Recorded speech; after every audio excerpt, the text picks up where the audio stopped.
speaker, who is Brad Hayes. He's from the University of Colorado Boulder. Wasn't it Boulder, Colorado? I get confused. Boulder, Colorado is the town. Oh, right, and Colorado Boulder is the university. That's right. It works on machine learning and human-robot interaction and basically everything under the sun. It's all very interesting, and he's going to talk about it now. So I'm very much looking forward to this talk. That's right. So welcome to my 6-hour talk on everything that has to do with robotics and AI. No, so I'm going to be talking about a lot of work on human-robot collaboration, and essentially the theme of this talk is that during my PhD and my postdoc, I did a bunch of work trying to get humans and robots to work together, and now I'm going to throw all of that away and tell you why that's a terrible, terrible thing, and why we need explainable AI, and we have to kind of build this back up. So, like I said, I work on collaborative human-robot interaction, right? So we want to be able to use human-in-the-loop artificial intelligence to have robots make people better at things that they're doing, right? So make people safer, more effective, or even just more efficient at what it is they're doing. And so, let's see. I don't know if we have, do we have sound here? I don't know, where's Andy? We have sound. Are you over HDMI? Yes, I am. This is Movie Time. Leslie Mitchell reporting. Very, very, very weak sound.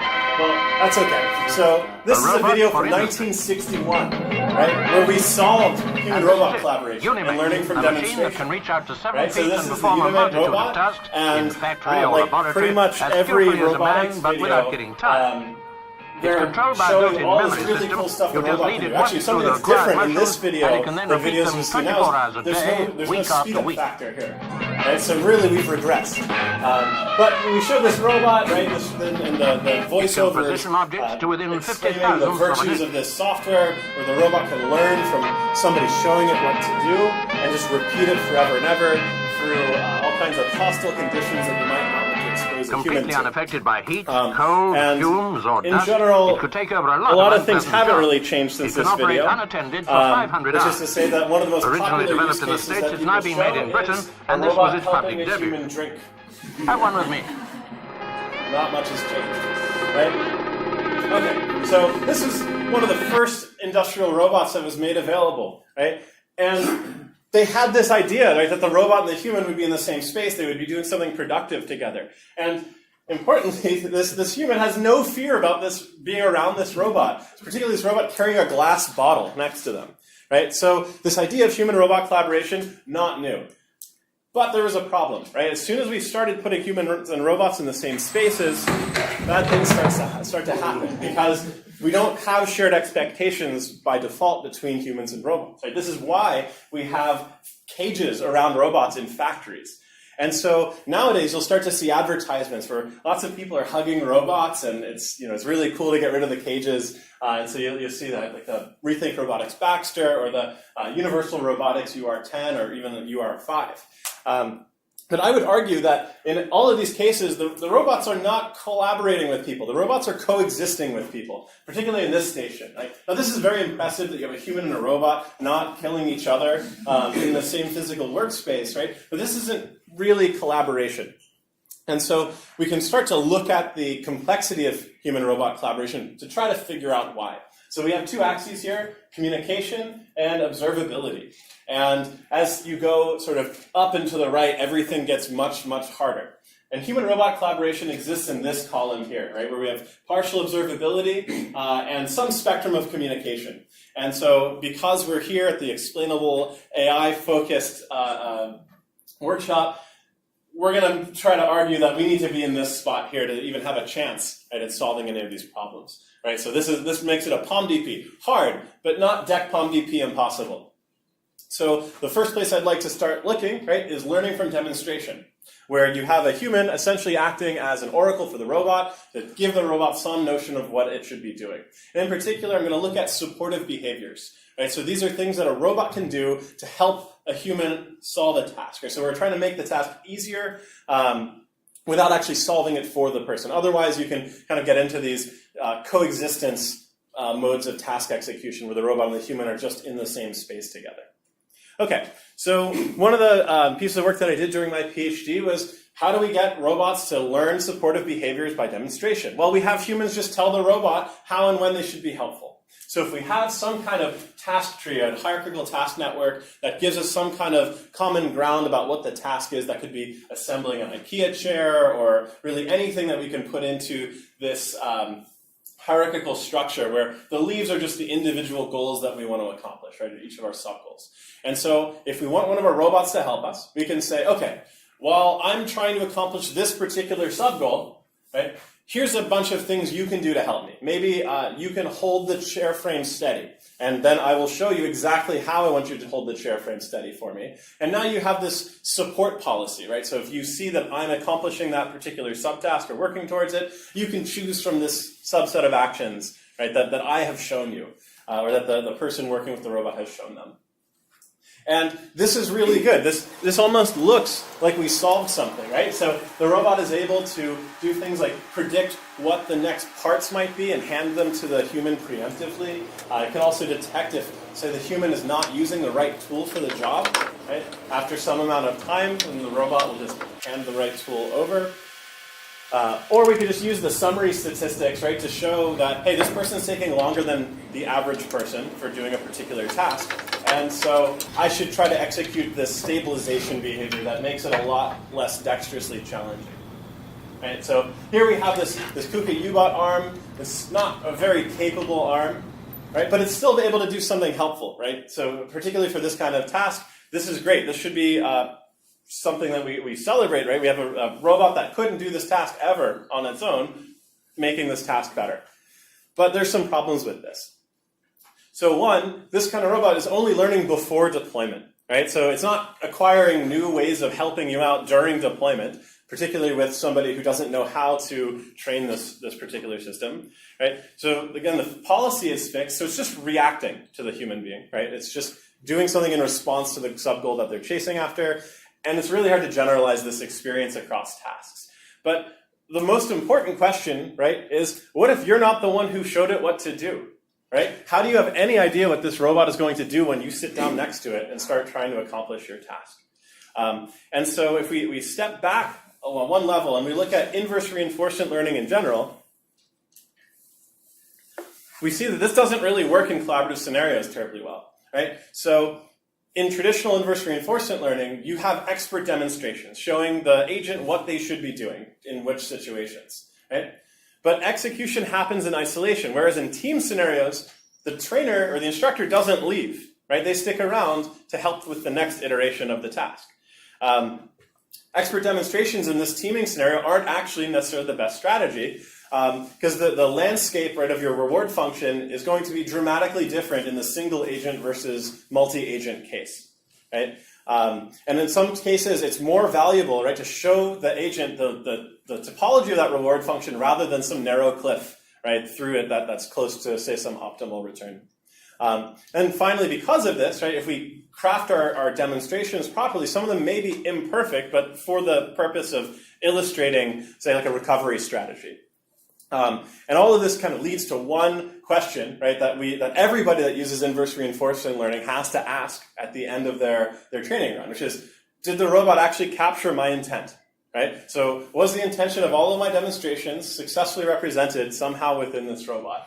Right? And so this is an image from one group that tried to express confusion, right, on the robot's face. But all robots would look like this all the time, right, if we ever tried to deploy this kind of thing. So we can then look at this and say, okay, here are the things that we're going to have to address. Right? So when we're trying to solve this, right, from a mathematical perspective, we need to just account for uncertainty in cooperative behaviors. Okay, great. Well, so we don't want to just imitate the demonstrator, so we're missing some kind of knowledge from the system. It kind of assumes that the person that's demonstrating is unaware that they're being observed. And finally, it assumes that the action selection is independent of that uncertainty. Right? So when you try to include that uncertainty into your policy, you actually end up having to do this, right? So you take the expectation of your reward, and that bundles it all together. And that is the optimal strategy based on the information you have, right? So if you have uncertainty in your reward function, right, you should just take the expectation because you can't really hope to do any better than that, right, on average. But none of this lends itself to anything that's remotely predictable from a human's perspective, right? Because now the human needs to know more than just the robot's policy. It needs to know the robot's uncertainty about its own policies, right? So know what the family of policies the robot is choosing from and how it addresses that uncertainty, which, as we've heard today, all of this is really difficult, and any single one of those things I think would be a great PhD dissertation topic. So the natural question would be, all right, can we do better, right, than learning from demonstration or inverse reinforcement learning? All of those problems sound really daunting and hard. Right, so here we have the human figuring out how and when the robot can be helpful. And it works really well. It feels like cheating because you get such a good result so quickly. But as we mentioned, it doesn't really scale. And so what we'd like to do in an ideal world, or at least what I thought we would like to do during my PhD, was have the robot do all this hard stuff for us. Right? The robot should figure out how and when it should be helpful. And so hopefully this gets around a bunch of problems. So in the learning from demonstration case, you're making assumptions that the human knows something about how to be helpful during that task. And two, they know something about the robot's capabilities, right? If you've seen any videos of humans manipulating robot arms and learning from demonstration scenarios, you'll see that as soon as you take somebody who has been working on that robot day in, day out for months at a time, tries to move the arm around, it's difficult.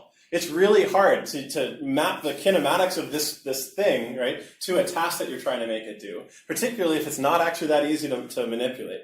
And so we want this robot to look deeper than we can look at this problem.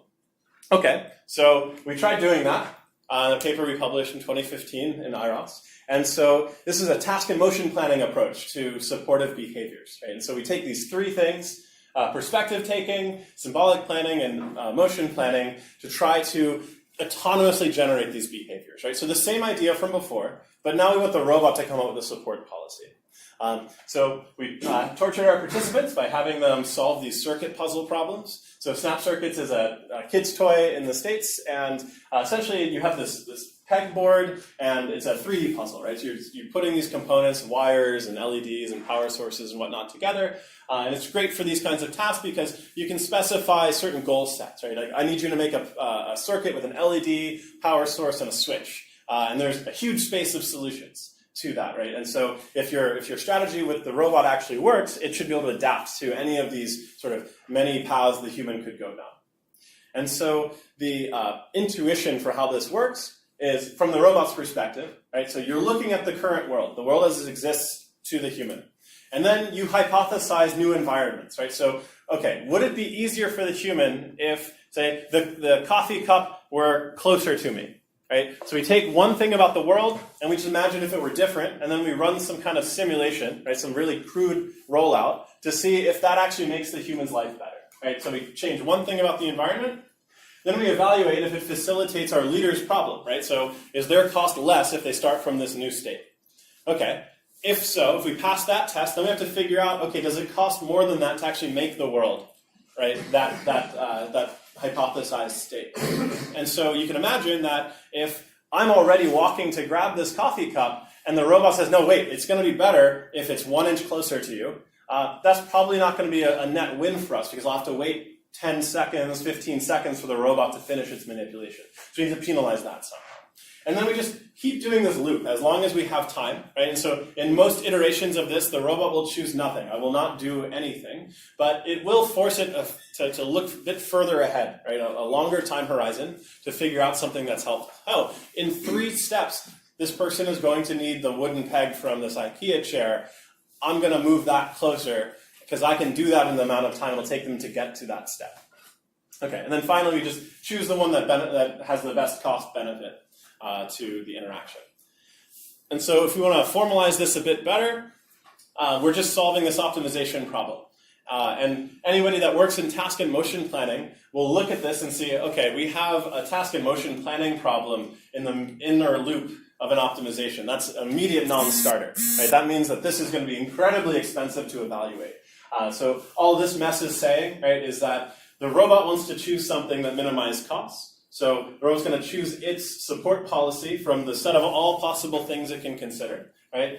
That is running over this expectation of what the human's policy is, right? So this is the human's policy within the space of all reasonable human policies for this task. So this is fairly abstract. This is at the symbolic level, not the trajectory level.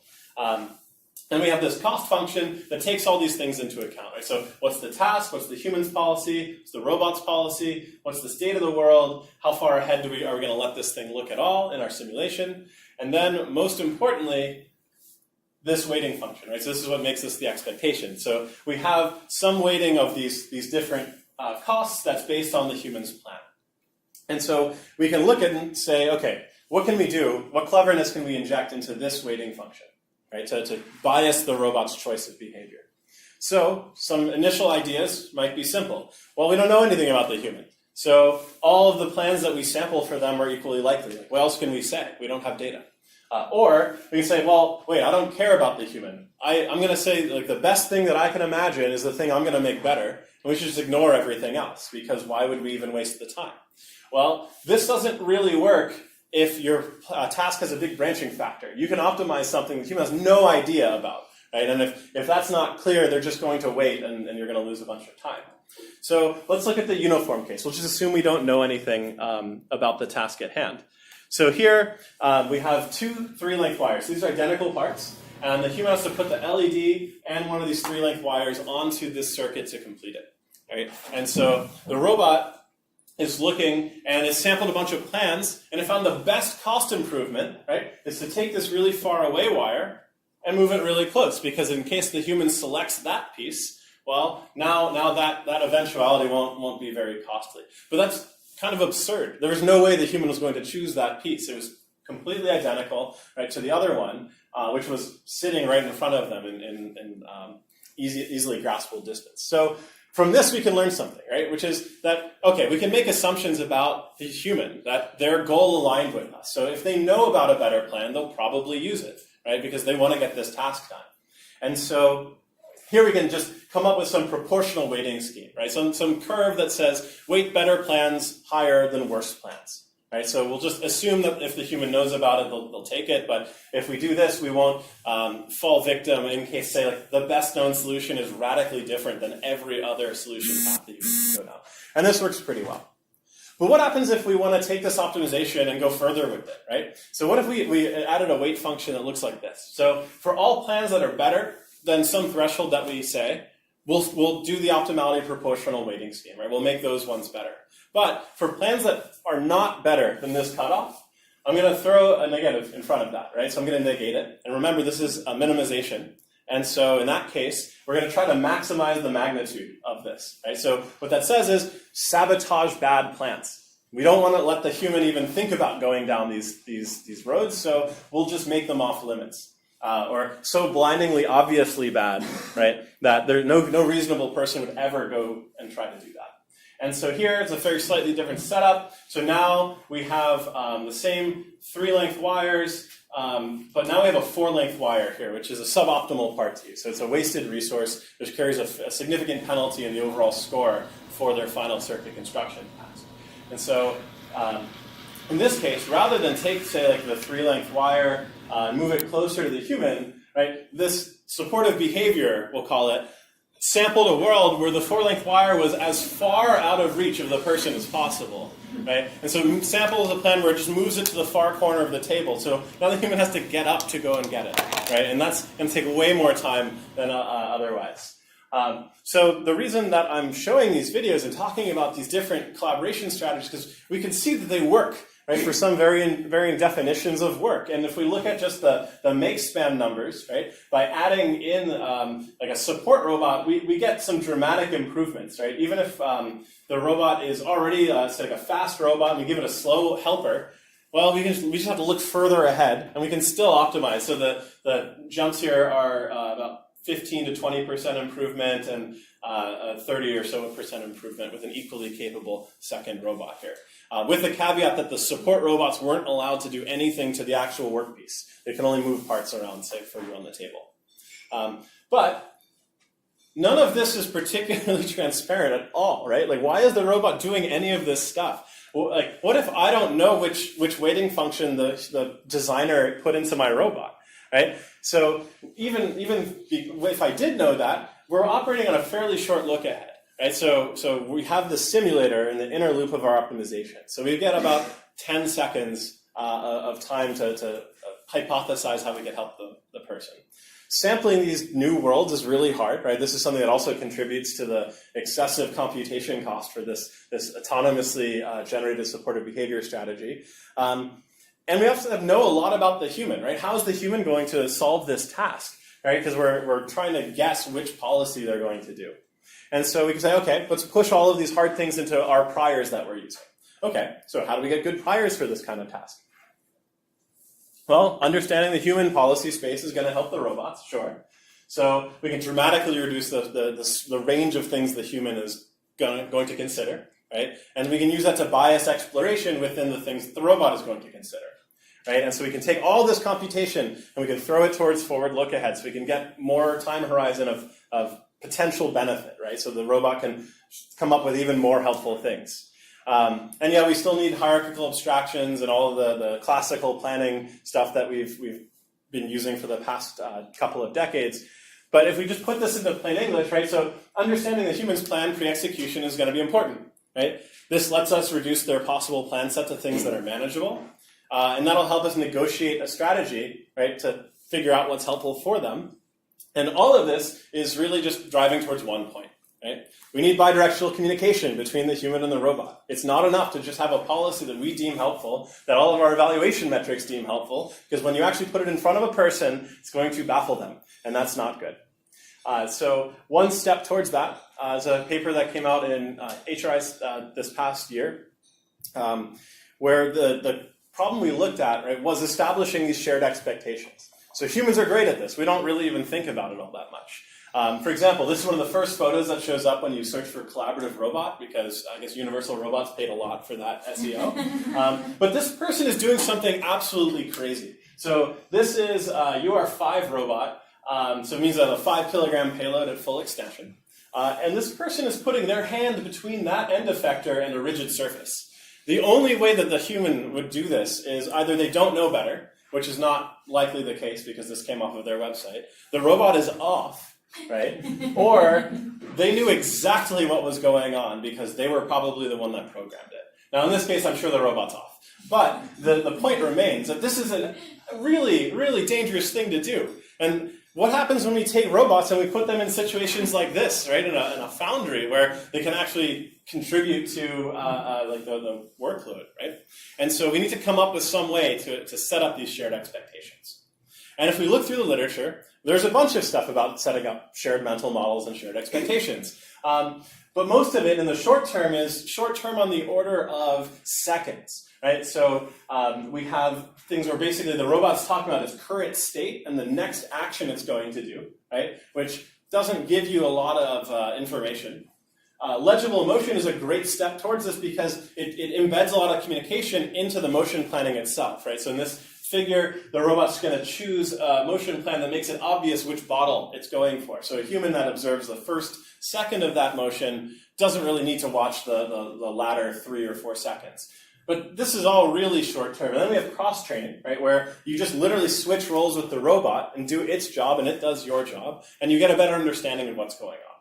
But that doesn't scale terribly well because you can't do everybody's job, and that kind of limits you to fairly short-term horizon tasks. Okay, great. Let's look at the long-term stuff. Well, they all look like this, and I'm guilty of this. This is one of mine. Right? So it's all graphs and matrices, and this one paper that says the solution is to just have the human dictate the plan to the robot, and that counts as a coordination of plan. But none of this, I couldn't necessarily, this is probably the most descriptive figure that I chose here, but like none of these are really telling me a lot about what the robot's going to do. Certainly it doesn't tell me how the robot's going to do it. Right? And so we need something else. We need to come up with some way to solve this problem, right? So we go back to the molten aluminum coring problem, right? So this person, this human over here, has the control bars, right? So they're the one that gets to decide when it tips over. The other person is just holding the bar and is along for the ride. And so we've replaced one of the humans with this robot, and this person really wants to know when the robot's going to drop its side of the bar, right? And so we can solve this, right? We just need the robot to say this, like, okay, I'm going to terminate this particular skill when I'm in the blue region of this 2D representation of my state space. Okay, so put another way, right? How do we get the human to have a theory of mind about the robot, right? Well, one thing we can do is we can just enumerate that state space, right? So if there's some region, some n-dimensional region of our state space that the robot's policy says to do this action, we can just tell them, right? Probably not, right? So that's also a non-starter for us. So let's switch to a less catastrophic example. So here we have a PR2 robot that is inspecting gear. So gear comes down the line, picks it up, looks great. Now I walk by and I take a gear and I put it on the conveyor belt and it goes by and PR2 doesn't do anything. What happens? Well, camera could be broken, right? I could have just had it in the wrong place on the conveyor belt. The arm could be broken, the motion planner could be broken, or the robot just wasn't programmed correctly to begin with. How do we figure this out, right? Well, you have to take one of us, open up the code for the robot or the policy for the robot. If this robot is from, say, like Peter Abeel's lab at UC Berkeley, having the 100 million parameter neural net is not going to tell me much anyway. And so we really need some mechanism, right, that tells us, oh, hey, it's just in a poor placement. The camera doesn't see that far out. Okay.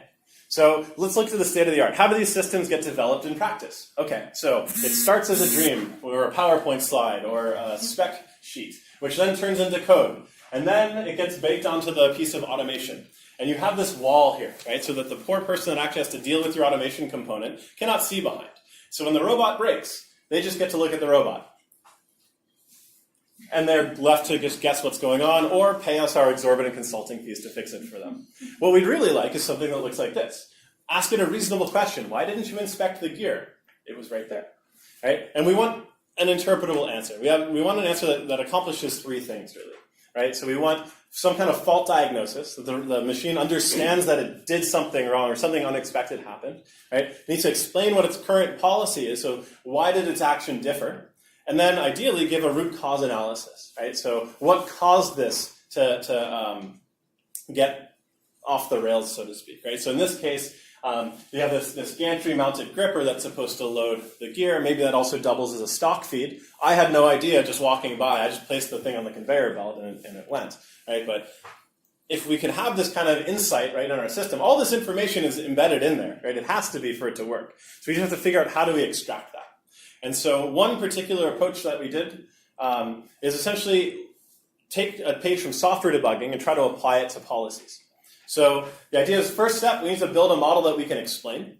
Right? So we attach essentially what amounts to a debugger. More details are in the paper, to our controller. Right? So treat the controller as a black box that we can feed inputs to and see what it throws out as outputs, right? What its actions are. And then we just build our own graphical model from those observations, right? So we get to build locally faithful approximations of this controller, right? And we can throw at states that we care about, states in the regions of state space that are important to us. So now that we've done that, we have some model of our choosing, right, to represent the policy of the robot. Now we need to be able to ask it questions, right? How do we interrogate this model? So we'll come up with a couple algorithms to map particular types of queries down to this model, right? Then we need to be able to collect the relevant attributes of the region of the state space we're asking about, right? So like, when do you drop the bar of molten aluminum, right?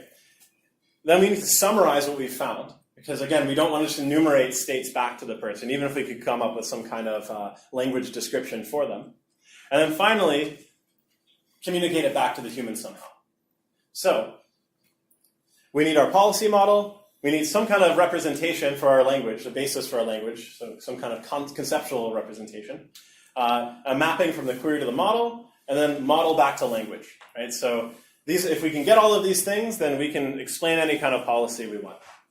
So, we just watch the regular controller operation in our simulator or in our fake matrix land where we're just throwing fake states into it and seeing what kinds of actions come out. Because we're using a debugger, we don't actually have to use the state space that the robot is using, because we can also monitor internal variables and whatnot of the program. We can also incorporate external sensors, so we can learn things that are latent to the robot. Right? So maybe it doesn't work when the lights are off, but the robot has no representation of that. Well, you can figure that out because you're more or less free to choose the state space representation that you're building your model in. Okay, so states are just the internal variables and whatever externally sensed information we want. Actions are whatever function calls your controller is making, right? That results in some kind of output. And then we just learn the transitions from observation. So again, we're learning a locally faithful model here. Okay, policy model, check. So now we just need to solve language. Sure. So what we need are these generic state classifiers, right, that tell us if something is true or not for a particular state of the world. And it turns out the planning community has done this, right? So predicates are just Boolean classifiers, right, that take in a state and tell you if it's true or not, right? The coffee is on the table, the laptop is on the table, the coffee is near the laptop, etc. And so you can really represent a lot of stuff with this, right? So spatial concepts are very portable. You can also introduce domain-specific concepts, so like the paint is drying, or agent-specific concepts like the robot's camera is on or not. And I find it helpful to represent this visually, or at least to conceptualize this visually, right? So if we have A is on top of B, right, in our hypothetical 2D state space, we can think of it as being true for all these blue regions, right, and false for all the white regions. And likewise, a camera powered can be true for the blue region of state space and false for the white region of state space. And we'll come back to that in a second. Okay, so now we have to figure out, okay, a question is coming in. How do I map that down to the model that I just created? So we looked at 3 particular questions that we thought were going to be very helpful for a human to disambiguate what the robot is doing or what its policy is. So when do you do a particular action? What will you do under certain conditions? And why didn't you do this particular action? And so these are very different questions. But like so when do you, X is a subset of this question, right? Because what will you do when blank is just saying, okay, here's a subgraph of my model, right? Here's a submodel. Describe for me when all the actions happen, right? What are the conditions that you do different things? Why didn't you do an action is probably a more complicated one. So when do you do action? Well, we sample a bunch of states and we color the ones where that is the state that you do the action in blue, the others are white, to use the visual analogy from before, right? And that gives us these discontinuous regions of state space, right, where that particular action is the one the robot's going to do. Okay, why didn't you stop in front of the door? Okay, so this is the more complicated one because you're communicating a lot in this question, right? You're saying, okay, I thought you were in a state where you should be doing action, right? But you weren't. Where were you? Where do you think you are? And so in this case, what we're doing is we're starting from the state the robot was just in, and we're searching outwards until we find a region of state space where it does the thing you're asking about, right? So presumably there's some region of state space, hopefully nearby, where the robot does the thing you're asking about. And then there's the state it thought it was actually in. And we need to figure out the difference between those two, right? Those two regions. So what's changed in between these two areas? Okay, what will you do when conditions? So again, the conditions describe a part of state space. So now we just have to enumerate through when do you do action, right, for each section of that state space. Okay, so now we have a way to go from our query right down to states in our model. But that doesn't cover how we get the human to learn something from it, right? Because again, we're still back at this enumerating features nonsense. So if we recall, right, we have these Boolean classifiers, right, that let us color different regions of state space. And so it turns out that we can do this state-to-language mapping by just applying a Boolean algebra, right, over all of those concepts. So you have your intersections, unions, and negations, right? And so now it's a set cover problem. So I have some arbitrary region of this state space that I need to cover, and my vocabulary tells me how well I can cover it. And so if we can formulate the disjunctive normal form formula of our concepts, then we can generate language descriptions for those state regions. And because we have these queries, we can get relevant state regions and then turn them into language. And so we can use pretty stupid templates to get reasonable results out. So here's an example. Right, so we want to ask the robot, when do you inspect the gear? And so we have our little model here. Okay, so this maps down to that when do you action, right? So find me the states where inspect gear is the most likely thing to do. Let's say it's these 3. Okay, so now I need to find the set cover solution for this based on the concepts I have. So let's assume I have one concept that's at the conveyor belt, right? The robot's at the conveyor belt. That's good for these 8 states, so that's where it's true. And then I have another one that says detected gear, that's true for these 5 states, right? So conveniently for this example, the intersection of them is exactly the 3 states that we were looking for, right? And so this is our disjunctive normal form formula. right? And so now we just need to convert that to some template to spit back to the user, right? I'll inspect the gear, when I've detected the gear, and I'm at the conveyor belt, right? And so this is the general premise. And one thing that's really nice about this is you can quantify overstatement and understatement, right? Based on the states that you cover that you didn't mean to cover, and the states that you meant to cover but you didn't cover. Okay, here's the bad news, right? This is definitively NP hard because this is literally circuit minimization. But there are approximate solvers that really just cost you a bit of verbosity with your robot. So it might be redundant, but in general, scaling this is one of the big challenges, right? But it does get us from where we started to where we wanted to end, right? So we have a way to ask questions of these systems and get answers back out of them. And so here's some real examples. So this one is like a tabular Q-learner. This is a deep Q-learner from the OpenAI gym. And so in this example, the state space that the agent was trained on was different from the state space that our model was acting within. And then lastly, this was standard just conditional logic. So there was no statistical controller. It's just if-else-if chain, essentially. And the punchline is that it works for all of these cases, and even in the case where our policy is really noisy, right, because it's a deep Q network, we can essentially just smooth out a lot of that noise and throw away a lot of the superfluous explanations at the cost of some accuracy. Okay, so I don't have a lot of time to go into further detail on the low-level stuff, but I do want to just briefly talk about this. So nearly all collaboration models are going to depend on some form of activity recognition, right? And you really want to make sure that you're running this in real time because bad stuff can happen otherwise. So if you are waving at the robot and it misinterprets that as throw me back the ball, bad things happen. Okay, so this is what every activity classifier generally looks like ever. So you do feature extraction, you cluster different keyframes, then you figure out which frame belongs to which keyframe, and then you train a hidden Markov model or some kind of equivalent graphical model on, and then when you test, you just do the same thing, and you just choose the model with the greatest posterior. Unless, of course, you love deep learning, in which case the arrows turn into this. But again, in real deployments, we have to understand why things are happening the way they are, right? And so one of the key insights is, hey, there are some really good things about these function approximators that maybe we can pull out and use elsewhere, right? So what if we take the things that we really like from them, and then we throw them back into classifiers that we can understand or explain? So one of these is this Gaussian mixture model ensemble method that we presented at ICRA. So we do our feature extraction. We use Connect or motion capture depending on our data set. And then you have your trajectories that come in. You do some alignment step. And then this is the part that we borrowed, say, from the neural net literature. Right? So in convolutional networks, you have these concepts of width and stride for your kernels that you're convolving over your image. Right? And so this is great because it lets you avoid a lot of problems with like fragility, right, due to alignment within your image. So why don't we do those same things, right, with our mixture models, for example? So in this case, we have a width of 20% and a stride of 1, so there's no overlap, right? But if we change the stride to 50%, then we'll have half overlap. And so now we don't fall victim to any kind of bad border condition for the segments that we're not classifying.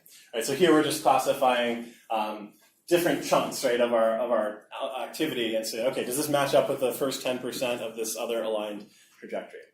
Okay, so the key with this technique, though, was that the components of the ensemble map back to concepts that you can understand. So features in your feature space that actually map to real life things, right? So if hands are the 0th, 1st, 2nd, 5th, 6th, and 7th column of our feature vector, so XYZ, XYZ, let's say, we can just take that projection and we'll train a classifier based on that object, right? So we have these object-oriented classifiers. And we do that for all of the objects in our scene, and we can do some fancy automatic feature selection stuff. What matters in the end, though, is that at each time step, we have a model for how every object in the scene should behave, right? And so this is really helpful, right? Because we can say things about the different classification likelihoods we get, both from each section of of the activity, right? Because I know which time slice I'm in, but also which objects are contributing to that. And I have some automatic learned weighting, so I know which ones are more important. So the standard boilerplate, we tested on a bunch of data sets, some of them public, some of them private. We beat all the other people on the public one for real-time results, so we were very happy with that. We were able to do online activity classification, great. But the thing that the reason we did this at all, right, is that we can start to explain our classifications. And so we can use outlier detection methods, right, on each of these subclassifiers, right, across our timeline to get information about what's going on. So here's an example. In the UT Connect dataset, they have a carry class and a walk class. And so walk looks like this, right, where we're just walking across. And carry is the same thing, but now their hands are out front, right? So these look very similar to each other. And so you can take a walk trajectory, feed it into the carry classifier, and say, tell me about this trajectory. What do you think about this? Right? And you can get this kind of explanation, right? So you have temporal components. So in the middle and the end of the trajectory, the left and the right-hand features were very poorly matched, right? So what that means is that these submodels aren't reporting the same likelihood, right, as nearly any of the other models. So like something is wrong with this trajectory we're feeding in, and it looks like that. And so in an effort to stay on time, I will recap, right? So learning from demonstration is great, but if you're not the demonstrator, it's not really clear how you're going to make that more transparent to the user, how you're going to make that a fluent collaboration. Task and motion planning is really hard, right? And the best strategy turns out to synchronize in advance, which seems kind of obvious, right? That humans will talk to each other before they embark on some kind of complicated task together. Humans can get bored and they can be adversarial. So if you run a long enough user study, you will get people that do this because they just want to test the system to see how it reacts in the extremes. And we usually don't get training data for that in our classifier, so that's fairly dangerous. And so we need to use language, right, to synchronize these expectations and introduce effectively accountability. So, hey, I told you I was going to do that. What did you expect was going to happen? Okay. And then, the last bit here is if all else fails, engage some kind of common sense notion of behavior. Humans get intrusive thoughts. Say you're walking along the road and you say, like, oh, I wonder if I jumped off this bridge right now. And you're like, no, of course that's crazy. But I would make the analogy that our machine learning systems get those all the time, right? Anytime you leave the trusted region of your policy, your agent or your robot is having these intrusive thoughts. So what's going to kind of rein it back in? And with that, if there's any time, I'll be happy to take questions. Otherwise, I'll be around all day. Thank you. Thank you.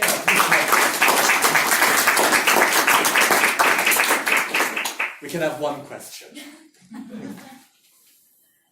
Assuming anybody has a question. No, All right, has questions. that's fine. Wonderful.